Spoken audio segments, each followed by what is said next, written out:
Hello दोस्तों। अगर आपका वीज़ा सक्सेसफुली आ चुका है और आप फ़्लाइट बुक कर रहे हैं और आप ये सोच रहे हैं कि जैसे भी यूरोप पहुंच जाऊं सब कुछ सेट हो जाएगा, तो ज़रा रुक जाइए और वीडियो को पूरा देखिए, क्योंकि मैं कुछ पॉइंट्स बताने वाला हूं जो आपके लिए एक हेल्पफुल होने वाला है, जिसकी वजह से आपका ड्रीम कंट्री प्रेशर, स्ट्रेस और रिग्रेटफुल ना बने। तो दोस्तों, आज की वीडियो में हम लोग 8th पॉइंट फोकस करने वाले हैं बिल्कुल डिटेल्स में, जो कि आपके लिए बहुत हेल्पफुल होगा कि आप एकदम पीसफुली लैंडिंग कर सकें। तो चलिए बात करते हैं। पहला पॉइंट होगा आपका documentation, second accommodation, third luggages and packaging, fourth money and survival, fifth language mind setup, sixth mental preparation, seventh first month focused priority, last and eighth common mistakes। तो दोस्तों चलिए अब हम बात करते हैं। पहला पॉइंट डॉक्यूमेंटेशन। जर्मनी और ऑस्ट्रिया प्रॉपर पेपर बेस्ड होता है, इसीलिए डॉक्यूमेंट्स का होना एकदम ज़रूरी है। तो सिर्फ पासपोर्ट होना इनफ नहीं है, आपके पास कुछ पेपर्स हैं जो होना एकदम लाजमी है। Offer letter, house building contract या फिर university offer letter. Second appointments letter, academic documents in original and multiple copies, passport size photos, digital backups, Google drive कर ले या ईमेल कर ले सेफ के लिए। दोस्तों, इनमें से एक भी पेपर मिसिंग मतलब appointment cancel, process delay, unnecessary tension, इसीलिए इन पे बहुत ज़्यादा फोकस रखें। अकोमोडेशन का जितना ज़्यादा इम्पोर्टेंस है उतना ही इसका मिलना मुश्किल है, इसीलिए आप पहले से ही एक प्रॉपर प्लान बनाएं। और बहुत सारा वेबसाइट्स है जिसके थ्रू आप अकोमोडेशन सर्च कर सकते हैं और अकोमोडेशन साइन एकदम प्रॉपर, जो भी कॉन्ट्रैक्ट लेटर है उसे अच्छे से पढ़ के समझ के फिर उसे साइन कीजिए। और रैंडम लोगों को पैसा ट्रांसफ़र बिल्कुल नहीं करना है, नहीं तो आपके साथ स्कैम भी हो सकता है, क्योंकि मेरे जानने वालों के साथ ऑलरेडी हो चुका है। इसीलिए आप प्रॉपर एक क्रॉस चेकिंग करेंगे, उसके बाद में आप कॉन्ट्रैक्ट साइन करके फिर पैसे ट्रांसफ़र करेंगे। एक बात याद रखें दोस्तों, अगर आपके पास प्रॉपर एड्रेस नहीं है तो आपका हर एक प्रोसेस डिले हो सकता है, जैसे कि residence permit delay, bank account delay, insurance card delay etcetera. तो आपके पास अकोमोडेशन नहीं है मतलब आप सिस्टम में बहुत पीछे हैं, बहुत डिले हैं, आपको बहुत अननेसेसरी टेंशन हो सकता है। चलिए अब बात करते हैं पॉइंट 3 का, लगेजेस एंड पैकेजिंग। यूरोप आते वक्त जो एक कॉमन मिस्टेक होती है, रॉन्ग पैकेजिंग और ओवर पैकेजिंग। इसीलिए दोस्तों, अगर बात करें यूरोप में तो ऑलमोस्ट हर चीज़ आपको एक अफोर्डेबल कॉस्ट में मिल जाती है, इसीलिए आप अपना जो लगेज है उसे लाइट रखें। जितना आपका लगेज लाइट होगा उतना आपका ट्रैवल स्ट्रेस फ्री और स्मूथ होगा। लेकिन स्टार्टिंग के फर्स्ट वीक में कुछ इम्पोर्टेंट चीज़ें हैं जो कि होना बिल्कुल ज़रूरी है, जो आप अपने लगेज में रख सकते हैं। जैसे फर्स्ट हो गया आपका डॉक्यूमेंट्स। मेक श्योर ये आपका हैंड लगेज में होनी चाहिए, क्योंकि वेरिफिकेशन के लिए डॉक्यूमेंट्स कभी भी मांगा जा सकता है।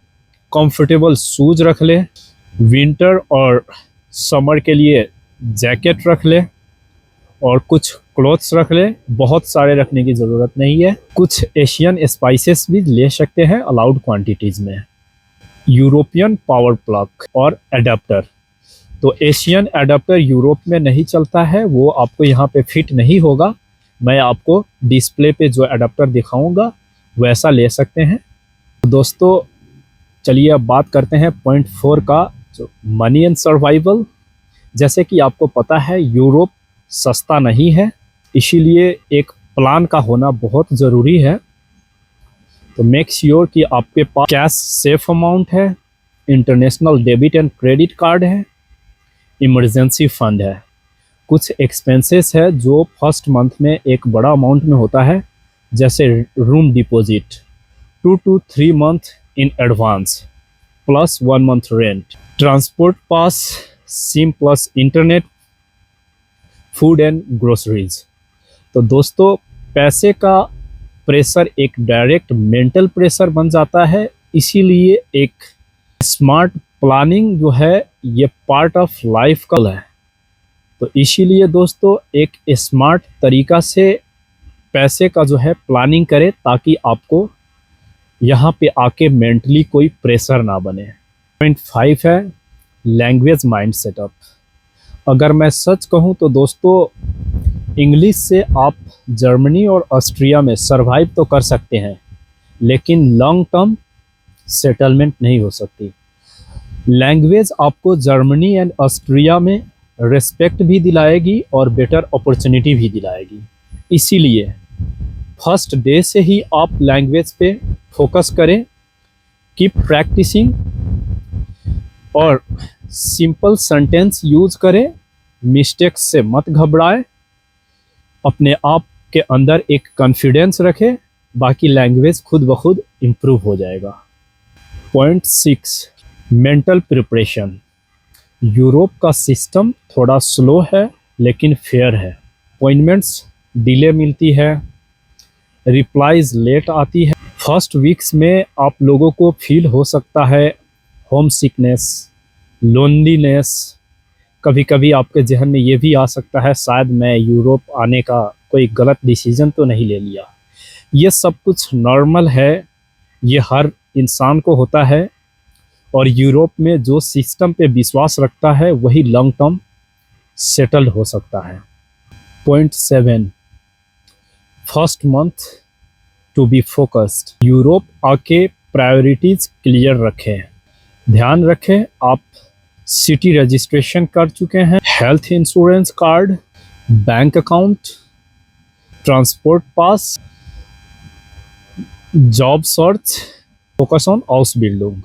लैंग्वेज को लाइटली लेना। जर्मनी और ऑस्ट्रिया में रूल्स को बहुत ज़्यादा इम्पोर्टेंस दिया जाता है, इसीलिए ध्यान रखें आप जो भी रूल्स एंड रेगुलेशन है स्ट्रिक्टली आप फॉलो कर रहे हैं, ताकि आप कोई भी पेनाल्टी से सफ़र ना करें। ये सारे जो चीज़ हैं जो आपको फर्स्ट मंथ में बहुत ज़्यादा ध्यान रखना है, आपको हर चीज़ ये बिल्कुल स्टेप वाइज फॉलो करना है, और पार्टीज़ और घूमना फिरना बाद में होगा। सिस्टम को पहले फॉलो करें ताकि आपको अननेसेसरी टेंशन ना हो। Point 8 and last common mistakes. Europe आके ऑलमोस्ट सारे स्टूडेंट्स ये मिस्टेक्स करते हैं जो कि आपको बिल्कुल नहीं करना है।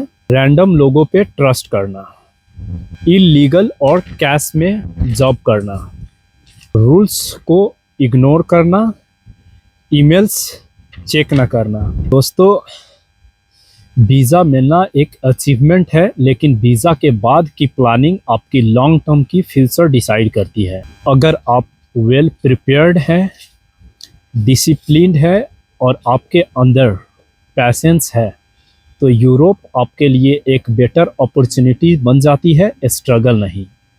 तो ध्यान रखें दोस्तों, मैंने जो भी पॉइंट्स मेंशन किया है ये आप बिल्कुल स्टेप वाइज फॉलो कर रहे हैं, ताकि आपको कोई भी स्ट्रेस से गुजरना ना पड़े।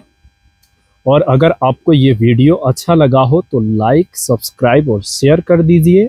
जो कुछ को लगता है मुझे मेंशन करनी चाहिए वो आप कमेंट्स बॉक्स में ड्रॉप कर सकते हैं, इंशाल्लाह मैं उस पर बात करूंगा। और मिलते हैं वीडियो में। अभी के लिए इतना ही। Thank you, have a good day.